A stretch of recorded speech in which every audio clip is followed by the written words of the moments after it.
नाज़रीन, खबर शामिल करते हैं जिला बहावलनगर से, जहां ABC न्यूज़ के डिस्ट्रिक्ट रिपोर्टर चौधरी कदीर अहमद की रिपोर्ट के मुताबिक डिप्टी कमिश्नर बहावलनगर जुल्फ़िकार अहमद बोन की ख़ुसूसी हिदायत पर असिस्टेंट कमिश्नर मिंचनाबाद अहमद जावेद चीमा का रेवेन्यू टीमें और पुलिस की भारी नफरी के हमरा मिंचनाबाद रोड पर पास्को की बोरियां बरामद करने के लिए मुख्तलिफ इलाकों पर मुश्तरका छापे मारे गए।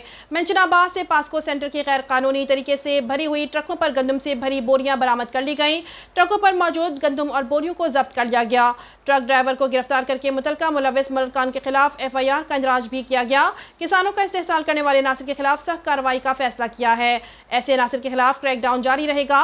पास्को हुकाम को मेरिट पर असल हकदार किसानों को बारदाना जारी करने के सख्त अहकाम दिए गए हैं। इस हवाले से असिस्टेंट कमिश्नर समेत मकामी इंतजामिया सख्त मॉनिटरिंग करेगी। इस मौके पर डिप्टी कमिश्नर जुल्फ़िकार अहमद बोन ने कहा कि बारदाना की गैर कानूनी तरसील पर 1718 हेल्पलाइन पर शिकायत दर्ज करवाएं।